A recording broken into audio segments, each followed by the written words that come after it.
Aujourd'hui, très chère Valérie chérie, je suis venu saupoudrer quelques poignées de paillettes sur la fashion sphère. Oui, ce soir, voyez-moi comme un bon ami qui s'en vient tendre un petit sucre à la menthe à de pauvres âmes sur le point de s'évanouir. Inutile de faire semblant, je le vois bien sur vos têtes et dans l'actualité. Il suffit d'observer l'air ambiant et les premiers départs des grands chanteurs pour comprendre que l'automne est bel et bien là.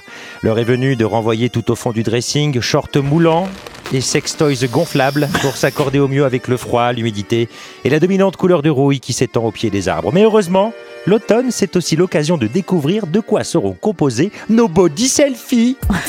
Et on commence très fort par un atout charme irrésistible qui apporte une touche de classe tout en amplifiant le regard. Je veux bien sûr parler du bonnet.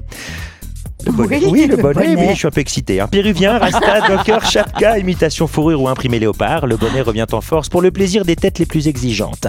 Que votre visage soit fin, rond, carré ou étrangement conçu, la rédaction des bras préconise un bonnet de type oversize. À la manière d'un amant virtuose, l'oversize enveloppe la tête sans la serrer pour prodiguer chaleur et confort comme personne.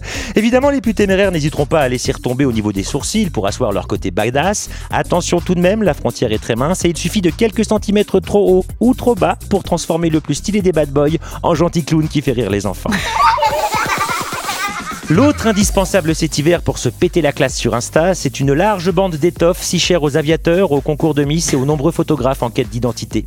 Je veux bien sûr parler de l'écharpe déclinée jusqu'au foulard. Et là, les solutions sont multiples. Rectangulaire, carré, industriel, hors de prix ou tricoté par mémé, l'écharpe revient en force pour s'enrôler autour du succès. Véritable couteau suisse de l'habillement, l'écharpe est aussi utile à l'intérieur qu'à l'extérieur.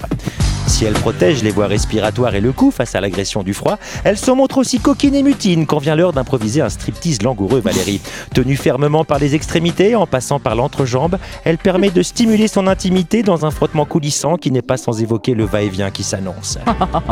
J'ai l'image de vous là, laissez-moi juste 2 secondes, voilà. Mais remettons-nous sur l'ouvrage un peu de sérieux avec un accessoire qui n'a absolument pas sa place entre deux corps en fusion puisqu'il s'agit du gant en tissu.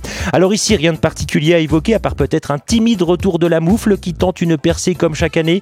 Heureusement, les indicateurs sont formels. Depuis l'explosion du nail art, la moufle est condamnée à terminer sa trajectoire dans les jardins des garderies à rouler des boules de neige. Mais assez parlé, trop d'infos tue l'info. Voici mon conseil vestimentaire pour cet été 2018-2019.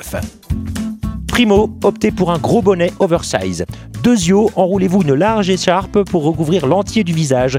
Et enfin, tertio, pensez aussi à porter une paire de lunettes king size pour bien cacher le reste. Voilà, comme ça, à défaut d'être super glam, ça nous fera des vacances sur Instagram. Oh, les bras cassés! Chut.